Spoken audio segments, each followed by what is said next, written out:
দর্শক আপনারা দেখতে পাচ্ছেন যে ময়মনসিংহ শহরের বৃষ্টিতে বিভিন্ন বাসা বাড়িতে পানি ঢুকে গেছে। আপনারা দেখতে পাচ্ছেন যে আসলে রাস্তার উপরে কি পরিমাণে পানি, মানুষ হেঁটে যাচ্ছে। আপনারা দেখতে পাচ্ছেন যে না দেখলে বিশ্বাস করার মতো না, এত পরিমাণে পানি রাস্তায় জমেছে যে মানুষের বাসা বাড়ি এবং রাস্তাঘাট তলিয়ে গেছে। আপনারা দেখতে পাচ্ছেন যে সারা রাত্র বৃষ্টি হওয়ার কারণেই মূলত এই এই এই বৃষ্টিগুলো হয়েছে। আপনারা দেখতে পাচ্ছেন যে বিভিন্ন যে দোকানপাট রয়েছে সেই দোকানপাটে পানি উঠে গেছে এবং বাসাবাড়িতে পানি উঠে গেছে। মানুষ চলাচল করতে পারছে না। রাস্তার মধ্যে প্রায় কমর সমান পানি উঠেছে, অনেক জায়গায় রহমান পানি উঠেছে, অনেক জায়গায় আবার রাস্তাঘাট তলে যাওয়ার কারণে মানুষের চলাচল এবং যদি দেখায় যে আসলে করতে পারছে না, যদি দেখায় যে আসলে বাসা বাড়িতে কী পরিমাণে পানি উঠেছে সেটাই আমি এখন দেখাচ্ছি।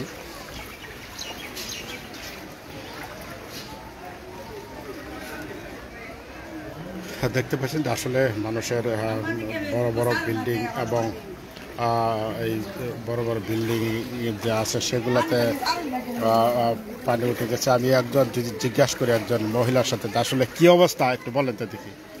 অবস্থা তো অনেক খারাপ। আপনার কি বাসায় পানি উঠছে? বাসায়, ঘরে, যা বিভিন্ন এলাকার মধ্যে অনেক পানি, বাড়ি ঘরে একটা পানি বইরে গেছে। মনে করুন ঘরে ঘরে পানি, এখন তো খাওয়ার কোনো আর্থিক অবস্থা নাই, এবং কি মানুষের যে চলাফেরা করবো এই অবস্থাও নাই। অনেক অবস্থা, বাচ্চা কাচ্চা নিয়ে অনেক পরিস্থিতি খারাপ। দর্শক শুনতে পাচ্ছেন যে আসলে তারা রাত্রি থেকে মূলত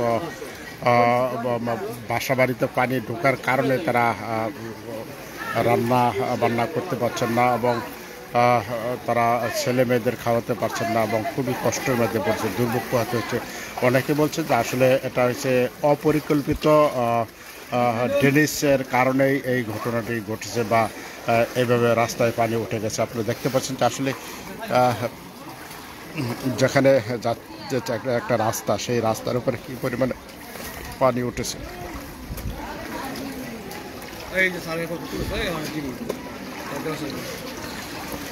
এত পরিমাণে পানি উঠেছে। আপনারা দেখতে পাচ্ছেন যে আসলে যে মহিলারা যে বাজার করতে এসেছে, যে একটু হোটেল থেকে কিছু নেবে, দেখতে পাচ্ছেন যে একজন মহিলা আসলে কি পরিমাণে পানি উঠছে, যে দোকানপাটে মূলত পানি উঠে গেছে।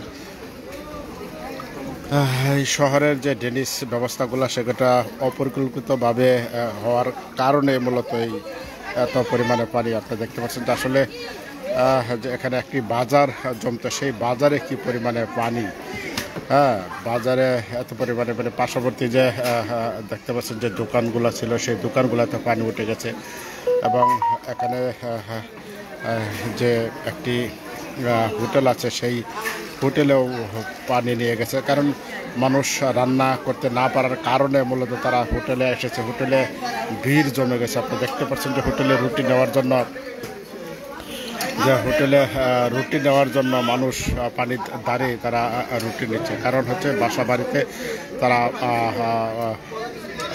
রান্না করতে না পারার কারণে হোটেলে তারা এসে এবং রুটি নিয়ে যাচ্ছে। আপনারা দেখছেন যে আসলে এই ময়মনসিংহ শহরের যে ড্রেনেজ যে ব্যবস্থাগুলো ছিল, ড্রেনেজ ব্যবস্থা ভালো না করার কারণে বা ভালোভাবে কাজ না করার কারণে বা অপরিকল্পিতভাবে এই ড্রেনেজের কারণে মূলত এই ঘটনাটি ঘটছে। মানুষ দেখতে পাচ্ছেন যে আসলে এত পরিমাণে পানি যে এখানে বলা বাহুল্য, যে আপনি দেখতে পাচ্ছেন যে আসলে এই যে মাঠটি, এই মাঠটি তো মূলত একটি বাজার ছিল, এই বাজারে এই পরিমাণে পানি এবং ছোটো ছোটো ছেলেমেয়েরা তারা ওই বাজারে এসে, যেখানে শহরে এত পরিমাণে পানি আসলে বিশ্বাস করার মতো না যে এত পরিমাণে পানি জমে গেছে।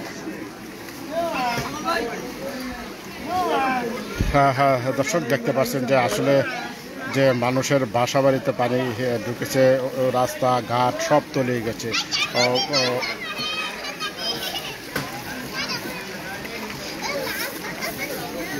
ওই বড় বড় আছে ঘরে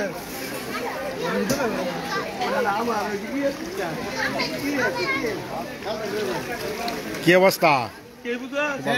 বন্যা তো সব তলায় গেছে। আমরা বহুত দিন কষ্ট করতেছি, এই কাজ করার কথা ছিল, এখন পর্যন্ত কোনো ব্যবস্থা করা হয়নি। বাসা বাড়িতে পানি উঠছে? বাসা বাড়ি প্রত্যেকটা ঘরে ঘরে পানি, প্রত্যেকটা ঘরে ঘরে পানি। যদি আসেন আপনি প্রত্যেকটা ঘরে ঘরে পানি, পোলাপান নিয়ে সবাই উপরটা বসে বসে আছে। এই তো কষ্ট করে সবাই আছে। এটা কতদিন ধরে? এটা অনেক দিন ধরে হচ্ছে, 5-6 বছর ধরে এই অবস্থা। বন্যা তো প্রত্যেক বছর বছর এর চেয়ে বেশি হয়, কমই হয়েছে। ঘরে ঘরে পানি গেছে পরে বন্যায় মনে করেন মানুষের অনেক কিছু নষ্ট হয়েছে, স্বপ্নে ফলাইছে। পয়সা লোকেরা দেশ করে দেখতে পারে, এই অবস্থার মধ্যে আমরা আছি। তাহলে সরকার একটা যদি পদক্ষেপ দিতে খুব ভালো হতো। দর্শক শুনতে পাচ্ছেন যে আমি আসলে এখানে যে বাজার ছিল, যে আমি আসলে দেখতে পাচ্ছেন যে যারা প্রতিনিয়ত এখানে বাজার মাছ বিক্রি করেন, আমি আসলে আসলে তো এটা প্রতিদিন মাছ বিক্রি করেন। আজকের কি অবস্থা? আজকে কি অবস্থা, কিভাবে মাছ বিক্রি করবেন? বরফ লাগায় তুই তো কি করবো, পানির লাগে দোকানদারি করা যাবে না। মাছগুলো নষ্ট হয়ে যাবে না? নষ্ট হলে করার কিছু নাই। আমরা গরিব মানুষ তো, এই যে এটা একটা ছোট বাজার, দিন আইন না দিন খাই, অনেকের মধ্যে খালি খালি বাঁধি আর কিছু না পানি, কোথাও পানি বরফ লাগায় তৈরি দিতেছি। যদি পানি কমে তাহলে সাইডে বেঁচে ডাল ভাত খায়।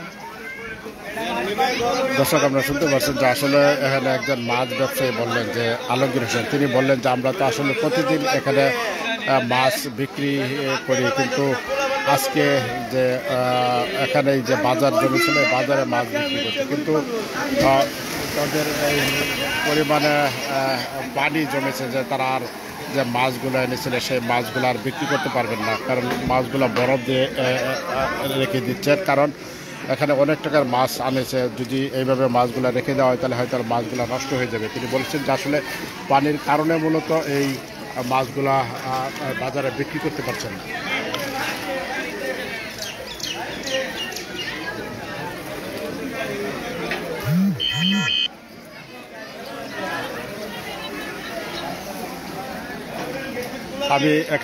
আমি দেখেছি যে প্রতিদিন একজন আসলে এখানে একজন দোকানদার আছে, তিনি সবজি বিক্রি করেন। আসলে জানবো যে এই রাস্তার পাশে তিনি সবজি বিক্রি করতেন। আজকের কি অবস্থা ভাই বলেন তো দেখি? ভাই সবজি কেনা হয়েছে, কেনা নাই, গাড়ি বেরাইতে পারি নাই, সবজি গাড়িতে আটকে রয়েছে। এখন মনে হয় একটা বিক্রির মতো কোনো সুযোগ নাই। এখন তো সবজি কালকে ফালানি যাবো, কিন্তু সবজি কোনোদিন রাখা যায় না। পেঁয়াজ রসুন রাখা যায়, সবজি রাখা যায় না, ফালানি যাবো। এই আর কি আবার দেখা যাক, যদি কমে তাহলে বৃষ্টি কমার পরে দুই দেখার চেষ্টা করুন যায়। কারণ সবজি গাড়ি ভরা আছে।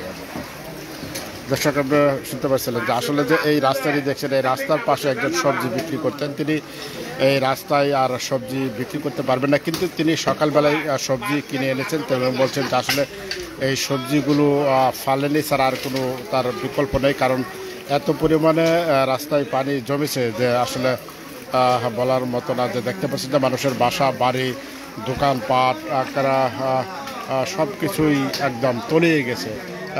প্রবল বৃষ্টির কারণে সারা রাত্র বৃষ্টি হয়েছে। আপনারা জানেন যে সারা রাত্র বৃষ্টি হয়েছে, এই বৃষ্টির কারণেই এত পরিমাণে পানি জমেছে।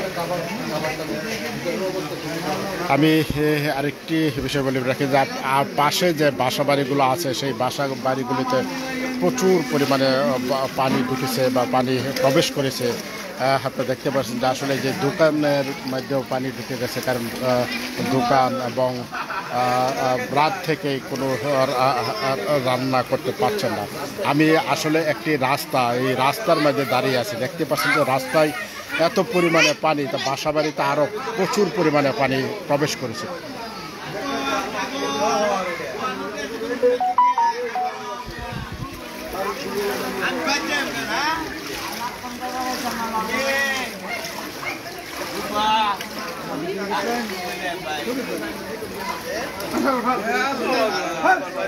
অবস্থা খারাপ, এত গাঠি বটিকা সামনে দিব। হ্যাঁ